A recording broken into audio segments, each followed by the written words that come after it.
Hello students, आप सभी का बहुत बहुत स्वागत है कॉमर्स डैडी चैनल में। तो चलिए आज हम देखेंगे इनकम टैक्स का व्यापार पेशा चैप्टर का सेकंड नंबर क्वेश्चन।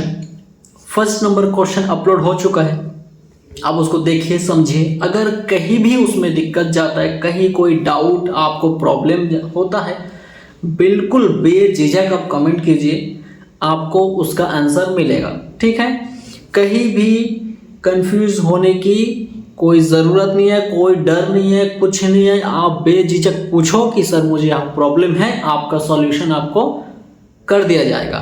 ठीक है, मेरे रहते हुए आप बिल्कुल भी टेंशन मत लो।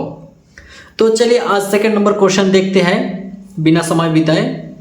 और नोट्स वाला जो वीडियो है वो अपलोड होगा, लेकिन थोड़ा सा लेट होगा। ठीक है, अगर आपके पास नोट्स हैं तो ठीक है, आप बना दे रहा हूँ, लेकिन हाँ, ये जो वीडियो अपलोड करते जा रहा हूँ मैं सिर्फ आप ही के लिए अपलोड करते जा रहा हूँ।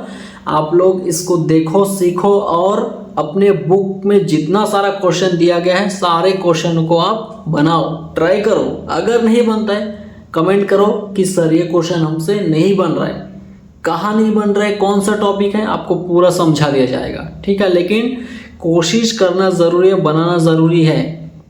आप वीडियो देखोगे 2 घंटे बाद भूल जाओगे क्या था क्या नहीं था। आपको बनाना जरूरी है, प्रैक्टिस सबसे मेन चीज़ है, यहाँ पे प्रैक्टिस करो। तो चलिए क्वेश्चन पढ़ के देख लेते हैं क्या दिया है यहाँ पे। सेकंड नंबर क्वेश्चन व्यापार पेशा चैप्टर का इनकम टैक्स का। ठीक है, थर्ड ईयर वाले। 31 मार्च 2025 को समाप्त होने वाले वर्ष के लिए एक लकड़ी के व्यापारी का लाभानी खाता निम्नलिखित है। अब लाभानी खाते से अब सब लोगों को एक चीज़ पता होना चाहिए कि कल मैं जो वीडियो अपलोड किया था उसमें क्या बोला था। जो लाभानी खाता होता है वो कौन खोलता है? देखो, जो लाभानी खाता होता है वो व्यापारी खोलता है, और यहाँ पे साफ साफ लिखा है कि एक लकड़ी के व्यापारी है। ठीक है, यहाँ पे साफ साफ लिखा है कि एक लकड़ी की व्यापारी है। और कौन सा खाता खोला? लाभानी खाता खोला। व्यापारी है तो ऑब्वियसली लाभानी खाता ही खोलेगा वो। अब देखो, तुम्हारे मन में ये डाउट होता होगा कि लाभानी खाता कौन खोलते हैं। और मैं नेक्स्ट जो लास्ट वीडियो था उसमें मैं बोला था कि लाभानी खाता खोलते हैं इस चैप्टर में, आय व्यय खाता खोलते हैं, प्राप्ति भुगतान खाता खोलते हैं। जिस क्वेश्चन में जो खाता खोला जाएगा उस खाते के अनुसार उसका फॉर्मेट है और उस फॉर्मेट के अनुसार सॉल्यूशन बनाया जाएगा। तो कौन सा व्यक्ति, क्वेश्चन पढ़ के हम क्या समझेंगे, कैसे समझेंगे कि कौन सा व्यक्ति कौन सा खाता खोलता है। देखो, मैं डायरेक्ट बताता हूँ, जो भी व्यापारी होता है, बिजनेसमैन होता है, वो सिर्फ लाभानी खाता खोलते हैं। ठीक है, ताकि उनका लाभानी का पता लग सके। और आय व्यय खाता कौन खोलते हैं? जो व्यक्ति पेशेवर व्यक्ति होते हैं वो आय व्यय खाता खोलते हैं। और प्राप्ति भुगतान खाता एक नगद व्यवहार का लेखा जोखा करने के लिए खोला जाता है, वो भी पेशेवर व्यक्ति ही खोलते हैं। यानी कि आय व्यय खाता और प्राप्ति भुगतान खाता, ये दोनों खाता पेशेवर व्यक्ति खोलते हैं। अब पेशेवर व्यक्ति किसे कहते हैं? ऐसा व्यक्ति जो व्यापार नहीं करते हैं, उनका पेशा होता है हुनर से पैसा कमाते हैं। जैसे एक डॉक्टर हो गया, है ना, प्राइवेट, हम जो टीचर हो गया, सीए हो गया, वकील हो गया, सैलून वाला हो गया, नाई, ये सब क्या है, अपने हुनर के बल पे पैसा कमाते हैं, है ना, हुनर के बल पे पैसा कमाते हैं, हुनर से कुछ काम करके पैसा कमाते हैं। तो ये जो हो गया इनका पेशा हो गया है। ठीक, इन पेशेवर व्यक्ति के द्वारा ही आय व्यय खाता खोला जाता है, प्राप्ति भुगतान खाता खोला जाता है। ठीक, ये लोग लाभानी खाता नहीं खोल सकते। लाभानी खाता कौन खोलता है? एकमात्र व्यापार ही लाभानी खाता खोलते हैं। इतना समझ आया? ठीक है, आगे क्वेश्चन में बढ़ते हैं। अगर समझ नहीं है, कोई भी दिक्कत है, कमेंट कर देना। ठीक है, अब इनका लाभानी खाता खोला हुआ है। अब देखो क्या होता है कि एक व्यापारी हो, पेशेवर व्यक्ति हो, कोई भी हो, वो अपना पूरा डिटेल यहाँ पे शो करता है कि हम इतना इतना खर्चा किए और इतना इतना आय कमाए हैं। ठीक है, आयकर अधिकारी को शो करते हैं। आयकर अधिकारी इसमें से देखते हैं कि ये सारा मद सही है कि गलत है।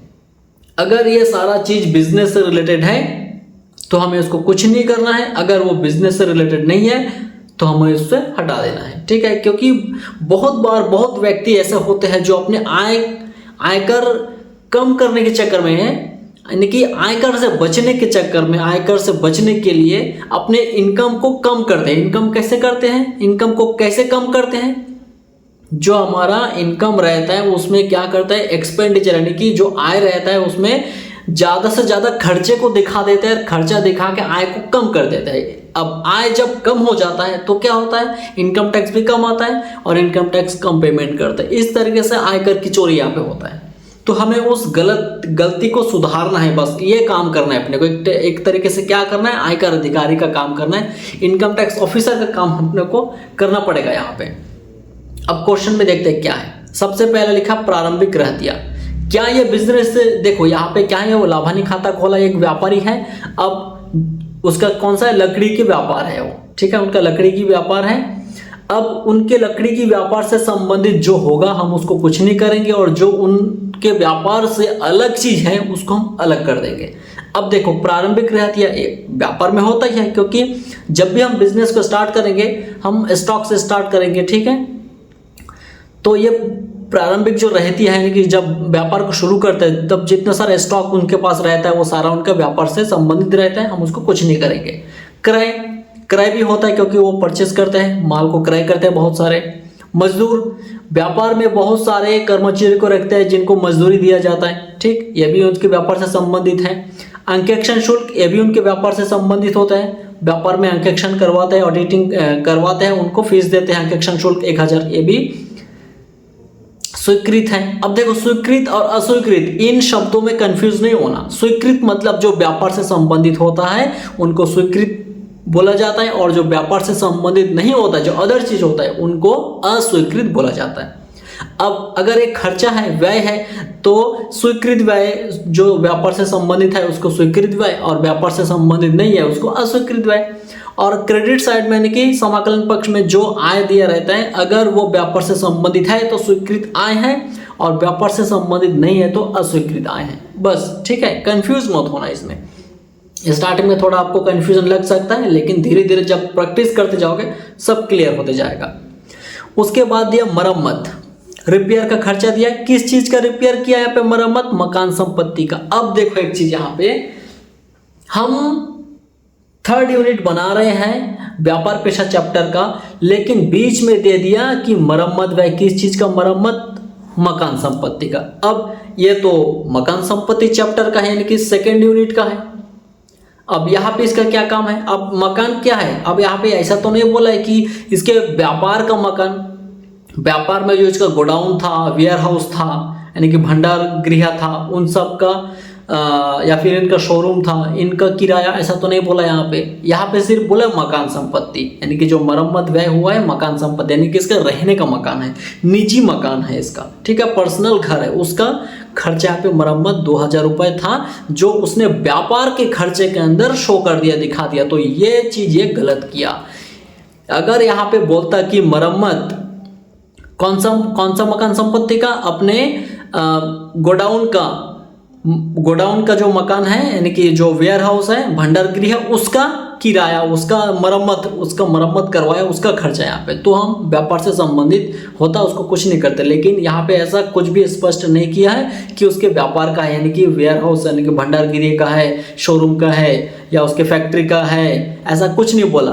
तो हम ये मानेंगे कि उसके निजी मकान का है और ये अस्वीकृत है। तो अब हम इसको स्टार लगा देंगे, हमें इसको हटाना पड़ेगा, ठीक है। जो भी व्यापार से संबंधित नहीं है उसको हम हटाएंगे, तो एक चीज मिल गया। दूसरा, सामान्य व्यय, नॉर्मली होता है खर्चा व्यापार में, चाय नाश्ता पानी, ठीक है, ये सब खर्चा होता है, जलपान गृह का, ये सब छोटा मोटा व्यय होता है।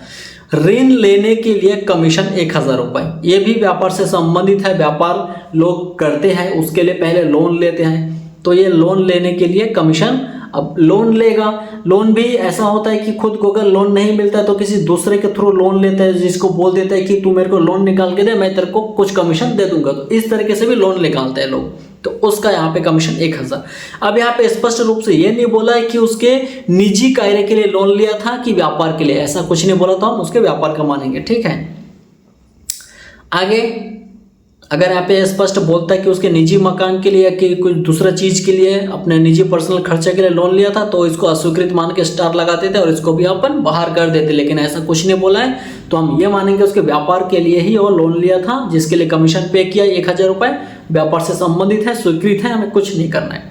नेक्स्ट, डूबत ऋण संचय, जहां भी संचय दिया रहेगा, आयोजन दिया रहेगा, ठीक है, आयोजन, संचय, संचिति, ये सब दिया रहेगा, उन सब को हमें अस्वीकृत मानना है। ठीक है, डूबत ऋण संचय ये हमें अस्वीकृत मानना है, इसको हमें स्टार लगा देना है, इसको भी अपने को बाहर करना है। डूबत ऋण, देखो व्यापार में नॉर्मली पैसा डूबता है।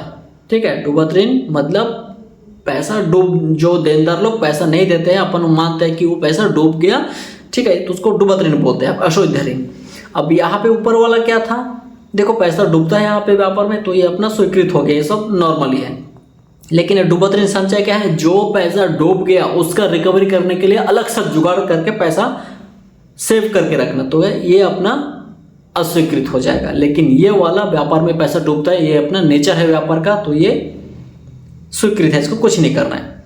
पूंजी पर ब्याज ये अस्वीकृत होगा, क्यों? क्योंकि पूंजी क्या है, अपना खुद का पैसा होता है। ठीक है, तो उस पर जो ब्याज लग रहा है, जो ब्याज हो रहा है, वो अपना अस्वीकृत व्यय माना जाता है। पर्सनल चीज है मेरा, वो पैसा, मेरा वो कैपिटल जो मैं सेव करके रखा था, जो मेरा पूंजी है, जो पैसा है, ठीक है, उस चीज पे ब्याज मिल रहा है, मैं ब्याज दे रहा हूं, तो मेरा पर्सनल चीज होगा, उसको भी व्यापार में शो करके गलती कर दिया। ये बहुत सारा गलती कर रहा है, अपने आय को किस तरीके से कम कर रहा है, व्यय को शो कर करके। ठीक है, पर्सनल खर्च को दिखा दिखा के अपने आय को कम करने की कोशिश किया, तो हम सब चीज को आउट करेंगे। आगे आयकर के लिए आयोजन, देखो मैं अभी जस्ट बोला, संचय, आयोजन, संचिति, इन सब वर्ड रहेगा तो उसको अपने को अस्वीकृत मानना है और वहां से हटाना है। ऊपर से आयकर के लिए, आयकर हमारा क्या है, पर्सनल खर्चा होता है। ठीक है, हम इनकम किए तो हम ही को टैक्स भरना पड़ेगा, तो पर्सनल खर्चा होता है, इसके लिए आयोजन है, इसको भी हम यहाँ से हटाएंगे। आगे कर्मचारी कल्याण कोष में अंशदान, कर्मचारी कल्याण कोष में अंशदान कितना है, 25 रुपये, ये भी हमारा अस्वीकृत होता है। आगे हराश, हराश के साथ में क्या दिया, स्वीकृत दिया, मतलब व्यापार से संबंधित है ये हराश।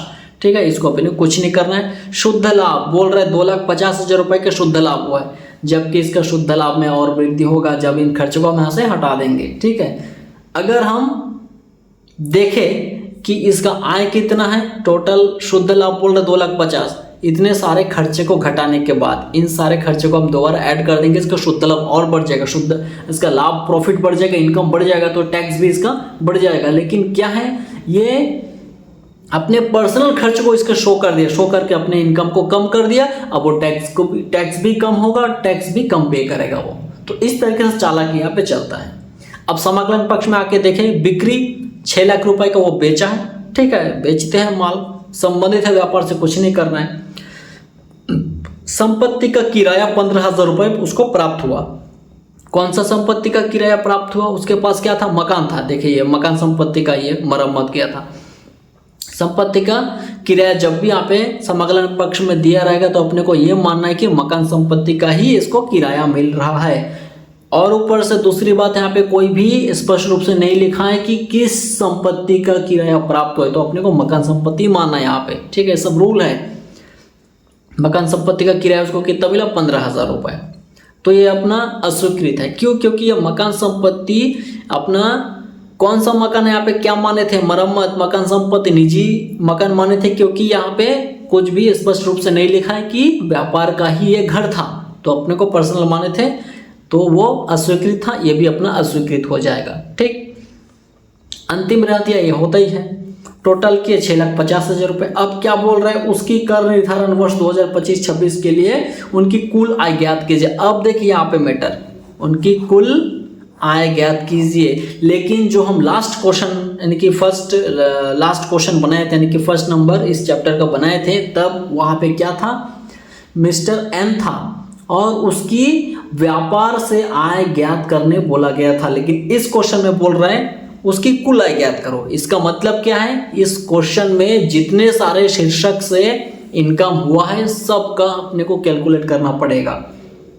अब देखो यहाँ पे कुल आय मतलब क्या होता है, पांचों शीर्षक से मिला के जितना इनकम होगा उन सभी को यहाँ पे ज्ञात करना पड़ेगा। पांचों शीर्षक इसके अंदर है कि नहीं है वो चेक करना पड़ेगा।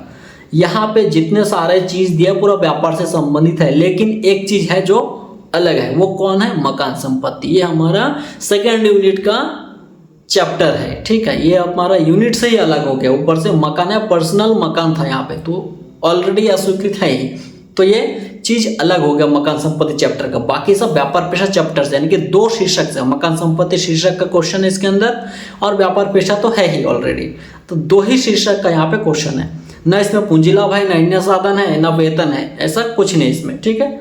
सिर्फ 2 ही शीर्षक है, 2 ही शीर्षक से हम इनकम इसका ज्ञात करेंगे। तो चलिए इसका सॉल्यूशन बनाते हैं।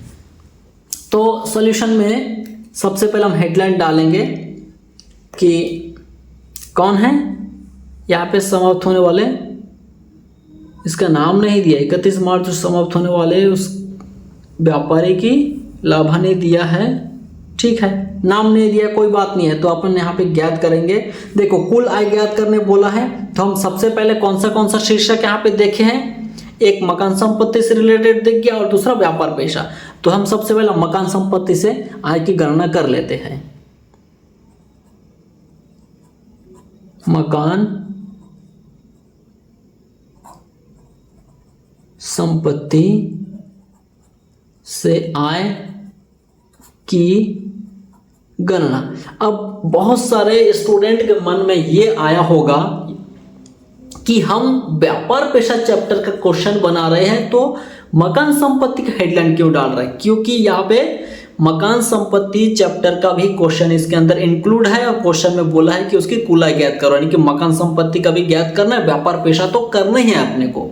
अब मैं व्यापार पेशा को पहले क्यों नहीं बना रहा हूं और मकान संपत्ति से दिया है, ठीक है, उसको मैं बाद में क्यों नहीं बना रहा हूं? क्योंकि व्यापार पेशा जो चैप्टर है ये 3rd यूनिट है और इससे पहले मकान संपत्ति आता है, यानी कि हमारा जो शीर्षक होता है, जो हेड है हमारा इनकम का, हमारा जो इनकम करने का सोर्स है, वो जो शीर्षक हमें इस बुक में दिया गया है वो क्या है? सबसे पहला वेतन, दूसरा मकान संपत्ति, तीसरा व्यापार पेशा और चौथा पूंजी लाभ और लास्ट अन्य साधन। तो इस तरीके से हमारा सीक्वेंस लाइन है, तो लाइन से चलना पड़ेगा, ठीक है। यहाँ पे वेतन नहीं आए, लेकिन उसके बाद कौन सा? मकान संपत्ति। मकान संपत्ति पहले बनाना पड़ेगा, उसके बाद हमें व्यापार पेशा बनाना पड़ेगा, ठीक है। हमें लाइन से चलना एक के बाद एक। तो सबसे पहला मकान संपत्ति से आय की गणना, कर निर्धारण वर्ष 2025-26 के लिए, ये हमें हेडलाइन में डालना ही है हमेशा, ठीक। अब मकान संपत्ति का किराया कितना मिला? मकान संपत्ति का किराया कितना मिला है? 15,000 रुपये, ठीक। अब यहाँ पे हमें खर्चे को माइनस कर, जो इनकम हुआ मकान संपत्ति से उसमें से खर्चे माइनस करेंगे तो उसका सारा शुद्ध आय निकल जाएगा मकान संपत्ति से। अब क्या क्या माइनस होता है? नगर पालिका कर हो गया, ठीक है, ये सब बहुत सारा चीज, जैसे 30% मानक कटौती, ऋण पर ब्याज, ये सब माइनस होता है। लेकिन इस क्वेश्चन में तो ऐसा कुछ दिया नहीं है इससे संबंधित, तो क्या माइनस होगा? डायरेक्ट हम 30% मानक कटौती, मानक कटौती 30%। किस चीज का मानक कटौती? जो भी आप पे किराया दिया रहेगा उसका, यानी कि 15,000 दिया था उसका 30% हम मानक कटौती काटेंगे, 4,500 का मानक कटौती हम काटेंगे, ठीक है। अब देखो यहाँ पे व्यापार पेशा का क्वेश्चन था, लेकिन उसके अंदर 2 शीर्षक था, एक व्यापार पेशा का था और एक मकान संपत्ति का था। जो मकान संपत्ति का था उसको मकान संपत्ति शीर्षक के अंतर्गत हम हेडलाइन लिखे और उसी शीर्षक के अंतर्गत जो रूल है उसी रूल के अकॉर्डिंग ही हम इस क्वेश्चन को बनाएंगे, ठीक है। तो अब इसको माइनस करेंगे तो कितना बचेगा? 10,500 रुपये इसका आंसर होगा, यानी कि मकान से आय कितना हुआ? मकान से आय, मकान से आय कितना हुआ? आंसर अपना 10,500 रुपये का मकान से इनकम हो गया। ये हमारा मकान संपत्ति का हो गया, ठीक है। मैं इस क्वेश्चन में से ढूंढ के कैसे निकाल दिया? यहाँ पे हो गया, मकान संपत्ति निकल गया। अब बहुत सारे लोगों के मन में ये होगा कि सर यहाँ से मकान संपत्ति का किराया 15,000 ले लिया, लेकिन मरम्मत भी तो था मकान संपत्ति का 2,000, वो क्यों नहीं लिया? बहुत सारे लोगों के मन में ऐसा क्वेश्चन होना ही चाहिए। और देखो, इनकम टैक्स कोई पढ़ रहा है, इनकम टैक्स का क्वेश्चन कोई बना रहा है और उसके मन में डाउट ना आया हो, ऐसा हो नहीं सकता, ठीक है। और जिसके मन में ऐसा कोई डाउट नहीं हुआ, इसका मतलब वो पढ़ा ही नहीं इसको, वो प्रैक्टिस ही नहीं किया, नहीं बनाया हो, सीधी बात इसमें। इसीलिए क्योंकि ये जो मकान का जो मरम्मत है वो यहाँ पे इसीलिए मैं माइनस नहीं किया क्योंकि रूल के अंदर वो नहीं आता है, ठीक है। इसमें माइनस क्या होता है, जब आपको रूल आपको पता होना चाहिए, ठीक है। मकान संपत्ति इसके पिछला चैप्टर है, बहुत सारा वीडियो अपलोड हो चुका है, अब देखो आप पूरा समझ जाओगे। मैं वो सब रूल इस वीडियो में बताने जाऊँगा तो इस क्वेश्चन धरा रह जाएगा और वीडियो भी लंबा हो जाएगा। इस कारण से वीडियो अपलोड है, उसको देखो, आपको पूरा समझ में आ जाएगा। मैं फिलहाल इस क्वेश्चन को बताऊंगा, ठीक। चलो, अब हमारा ये हो गया मकान संपत्ति से रिलेटेड। अब आगे हम व्यापार पेशा बनाएंगे, तो उसके लिए भी हम हेडलाइन डालेंगे व्यापार एवं पेशे से आय की गणना, फिर कर निर्धारण वर्ष 2025-26 के लिए। ये हेडलाइन हमेशा डालना है, हमेशा। कोई भी क्वेश्चन, अब ऐसा नहीं है कि हमेशा व्यापार पेशे के लिए, अब हम कोई दूसरा चैप्टर बना रहे हैं, उस चैप्टर में जो भी चीज़ की गणना करने बोलेंगे उसको ऊपर लिखना है, और कर निर्धारण वर्ष 2025-26 के लिए हमेशा लिखना है, ठीक है। ये इसी साल के लिए है, अगले साल में क्या हो जाएगा, 26-27 के लिए हो जाएगा, चेंज होगा, ठीक है। इनकम टैक्स का बुक, क्वेश्चन आंसर, रूल सब साल चेंज होता है, ठीक है। ध्यान में रखना, रूल्स को हमेशा पढ़ना है। अब हम क्या देखेंगे, सबसे पहला व्यापार पेशा के अंतर्गत लाभनी खाता खोला है तो सबसे पहला हमें क्या चाहिए, शुद्ध लाभ, ठीक है। फॉर्मेट पढ़ो, फॉर्मेट नहीं है तो कमेंट करो। शुद्ध लाभ इस क्वेश्चन में कितना है, 2,50,000, 2,50,000 रुपए का यहाँ पे शुद्ध लाभ है। इसमें हम प्लस करेंगे अस्वीकृत व्यय। अस्वीकृत व्यय किसे कहते हैं, अस्वीकृत व्यय ऐसा व्यय जो हमारे व्यापार से संबंधित नहीं है। जैसे हमने स्टार लगा के रख दिए, संपत्ति, मकान संपत्ति का मरम्मत था, यहाँ पे पर्सनल घर का था, इसलिए अस्वीकृत हो गया था, व्यापार से संबंधित नहीं था, तो उसको हम यहाँ से हटा देंगे, मरम्मत, ठीक। मरम्मत कितने का था, 2,000 रुपए का, इसको हम यहाँ से हटा देंगे। और क्या था यहाँ पे, डूबत ऋण के लिए संचय, डूबत ऋण संचय, डूबत ऋण संचय 500 रुपए का था। आगे पूंजी पर ब्याज, पूंजी पर ब्याज, पूंजी पर ब्याज था 10,500 रुपए का। उसके बाद क्या है, आयकर के लिए आयोजन, आयकर के लिए आयोजन, आयकर के लिए आयोजन है 1,500 रुपए का। कर्मचारी कल्याण कोष में अंशदान, कर्मचारी कल्याण कोष में अंशदान, कल्याण कोष में अंशदान 2,500 रुपये हो गया। हमारे सारे खर्च को हम ऐड कर दिए, अब इसको हम ऐड करेंगे, ठीक है। 10,000, 12, 14, 15, 16, 17,000, 17,000 को हम यहाँ पे लिखेंगे। अब इसके साथ हम माइनस करेंगे इसको, ठीक है। 17,000 जाएगा तो कितना बचेगा, 2 लाख, अच्छा प्लस करेंगे, सॉरी, अस्वीकृत व्यय को हम सारे को प्लस कर रहे हैं, प्लस करेंगे 2,50,000 और 17 कितना, 2,67,000,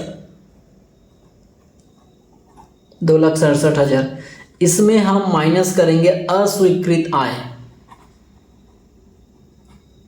अस्वीकृत आय। देखो सबसे पहले जो शुद्ध लाभ है उसमें अस्वीकृत व्यय को प्लस करना है, हम यहाँ से लिख के और प्लस कर लिए, ठीक। अब आय में कौन सा है, ये मकान संपत्ति का किराया था वो हमारा अस्वीकृत आय था, उसको हम यहाँ से हटाएंगे। तो अस्वीकृत आय में कौन सा है? संपत्ति का किराया, संपत्ति का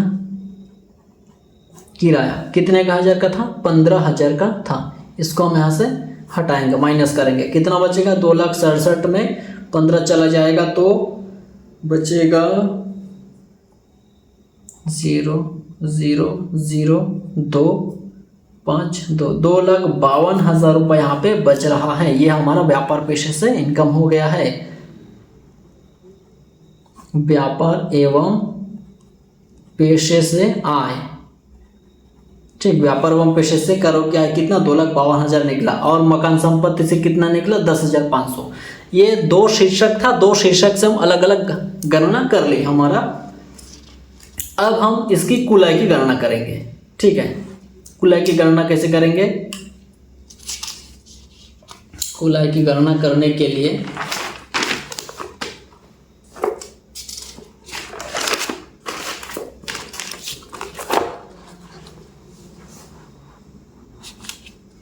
देखिए, अब हम हेडलाइन डालेंगे फिर से, कुल आय की गणना कर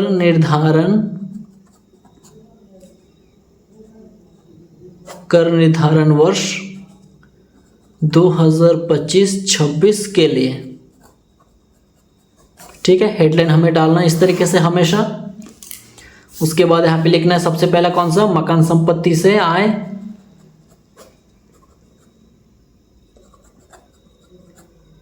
मकान संपत्ति से आय कितना हुआ था? 10,500 का हम निकाले, ठीक है। वीडियो को पीछे कर और देखो, मकान संपत्ति से 10,500 निकला है। दूसरा क्या है? व्यापार पेशा, व्यापार एवं पेशे से आय